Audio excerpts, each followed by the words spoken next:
let's make this together. This is a 14-inch wreath base. It's kind of the smallest size I like to work with, but you guys could go smaller if you wanted. Now this is our ivy stem that we're going to use to go ahead and create kind of the base for the entire wreath. And it's so easy to tear. You just take and tear those branches, and then you're just going to trim them off to about 1-inch stems. So I have 2 bushes of the ivy, and we're going to start by, basically in design school we call this shaking hands. That means you're just shaping out the pieces to go forward. You are going to need a little bit of Spanish moss close by, because that's how you're going to cover your glue. I'm a big advocate of covering my mechanics when I'm designing. So we're going to start to work our way around. I'm going to go a zigzag pattern. So we're going to start outside with one of the stems. Okay, and you see how you can see the glue? You're going to want to cover that. And you also, by adding that little bit of tension in there, you help support the stem. That's something I started doing years ago, guys. This is year 26 for me creating, designing, and having my own business. And so once I discovered how easy it was to work with that Spanish moss in there, I loved it, because it made it just so much easier to create like a little secure spot for all of your stems when they're going in the grapevine. So just take and push it in. It's going to cover the glue, but it's going to create some tension. We're going to work our way around. We're going to keep zigzagging. You're just going to go one stem at a time. So we go outside, then we go inside, and work our way around. Okay, and every time you get to that point, you're going to add a little bit of moss in there to create some tension. Here we go, working our way around. And this is going to create just a great foundation for all of the beautiful berries to go on top of. And make sure you're going into the vine. You want to kind of watch your perimeter too. There's a few steps here we're doing at the same time. I want to keep everything kind of consistent on that perimeter. And we'll work our way around. These are some of my favorite wreaths to make, because they're pretty quick and they're satisfying.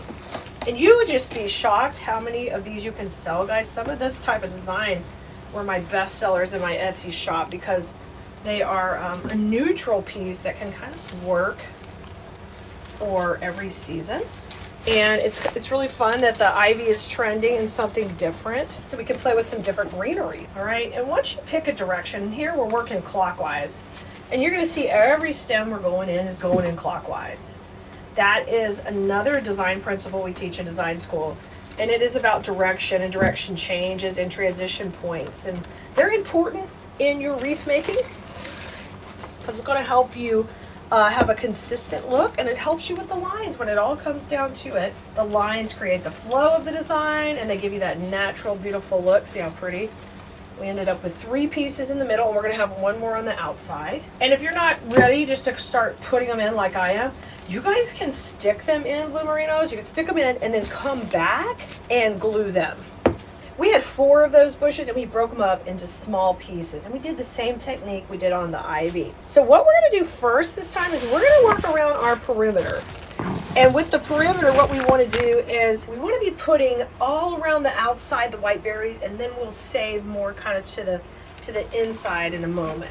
So you're going to be dipping these in your glue skillet. If you don't have a glue skillet, that's an electric skillet that's used for cooking. It's kind of a smaller one. And what we've done is we use it for hot glue. And you could do the same thing in your home. Once you use it for hot glue, that's what it's for. You can't go back to cooking in it, but it's a great tool. And you can see I'm not pulling any triggers or having to do repeated movements. I can just put things right in them. So if you are making a lot of wreaths, it's just a really super easy way to do it. So I'm going to start off with putting 3 in each section out here on the outside. If you don't need to cover it with glue, if it goes in nice and tight, then you can put the Spanish moss on. We're gluing each piece in, but you don't have to put the Spanish moss if you don't want to. And these are going to go in the background of our design. So in design school, I'm always going to teach you about the foreground and the background and what's going in the middle zone of the wreath. All of that's important to kind of draw the eye in or out or up or around, depending on the lines we're creating.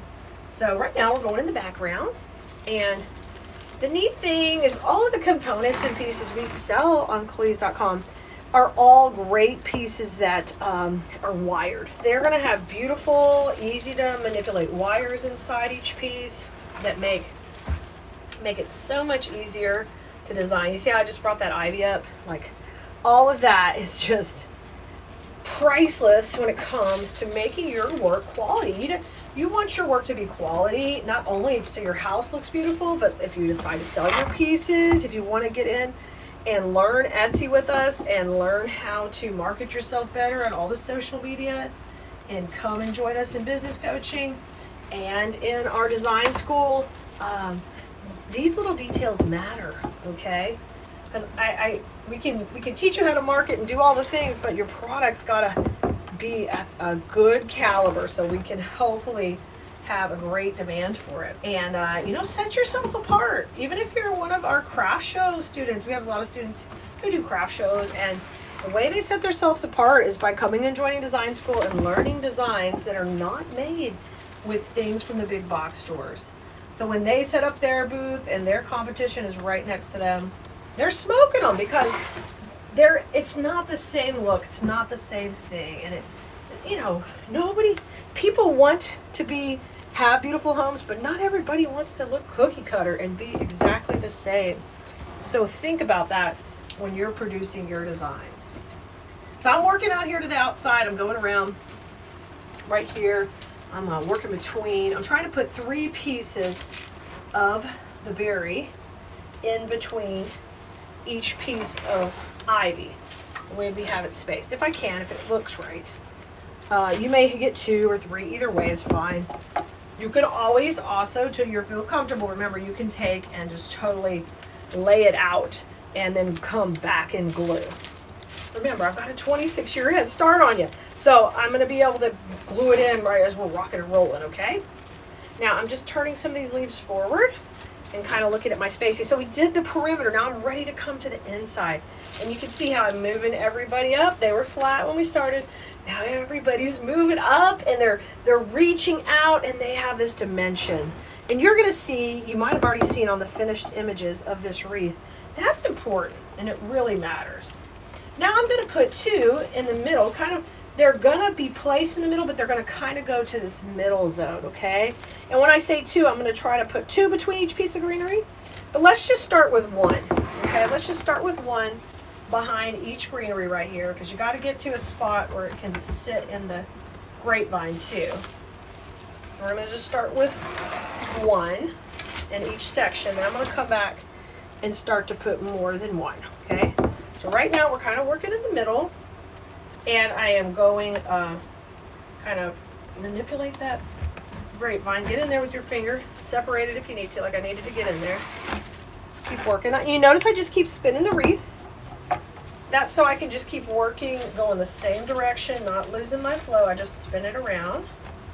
And I'm making this on a table with you today, but you guys can make this on a wreath stand if you want to make it in front of you.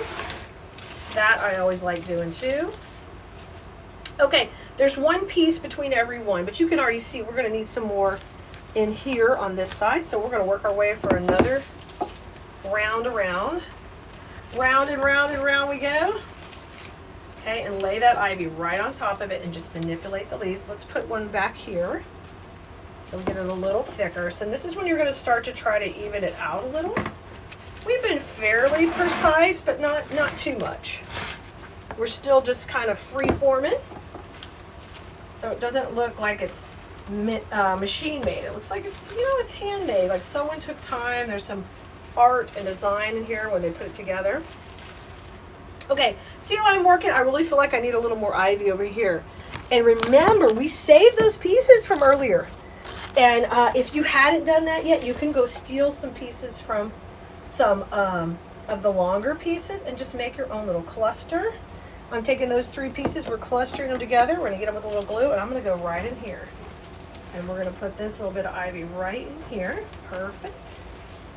And that'll break up those berries a little. Nice, perfect. All right, now we've got about 6 or 8 pieces left, and I want you to work those right in the middle. Now we worked the inside, we worked the outside. Now start going through and get right in the middle.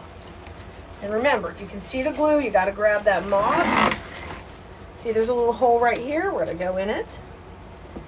And you don't have to be like precise per se, guys, because you don't mind if some of the grapevine shows. That in this design, it's a natural, fun look. So we're going to work all the way around. down until we feel like we've got no big gaping holes. None of our glue is showing. We got this beautiful movement. You see all that? That's gonna move when a little breeze hits the front door. That's so refreshing. And this look can stay on a door really all year long. There's some people who don't do anything seasonal, and this will work great for them. And then for others, they just want something up, you know, right after holidays. They want to be able to switch them out, and this is just a great solution for that. I've got about 3 more pieces. Just kind of going in these little holes. Just keep spinning it around. And the main thing here is, you see, once we chose that clockwise direction, we stayed with it. We did not vary off that, because that would look so confusing with all these wispy pieces. It would look like a wild, you know, wild reeds that haven't really blown with the wind. They've kind of gone all the directions. Oh my gosh, y'all, this is turning out so gorgeous. So gorgeous. I love it. It's so full. That makes it so fun. So we used 4 of these bushes. We have the whole supply list for you on Cleese.com. You can ask for it here or text us at 832-734-5201. You just want to text us the word list, and it'll shoot you all the most recent supply lists. If there's any on there that are password protected, that's because that's for design school students who have, whenever I put out something new, they get first access to the supplies. So if you see that, just know that's for design school. And the others are available for those who aren't students to just jump in and give it a try. Look how gorgeous. Way to dress up like this beautiful design we've made and make it look a little bit different is to add a bow. And the 3-loop bow that we just showed you how to make is just perfect for this.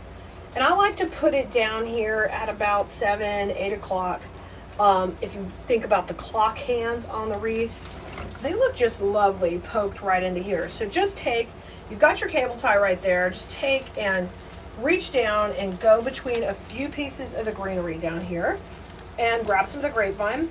Just kind of move some stuff out of your way. You don't need a whole lot of, you don't have to put it down deep or grab all of this. Just move it out of your way a little.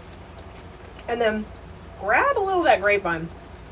The cool thing is you can put this loose or tight, however you want it to look. I'm going to get it tight so we can kind of tuck it in there. Then just cut off that little tail end. And this, you know, we're adding this to this wreath to make it look beautiful, and it's part of our design. But literally, you can dress up an older wreath you have so easy by doing this also. So this is kind of one of those tips that you can use in a number of ways. And did you see how I let some stuff overlap it? In design school, we call that breaking the plane, and it's an important part of our design because we like our pieces not to look like they're just set in, but like they're part of the design and they flow together. And then just take a couple minutes and curl up your tails. Just do some nice little curls. And those will flow beautifully down into your design. And look how sweet that is with the bow and the curls, just adding that little touch to the finished design. Isn't that adorable? This is a gorgeous, trending, like classic look that's never gonna go out of style. I'll see you next time, Blue Merinos.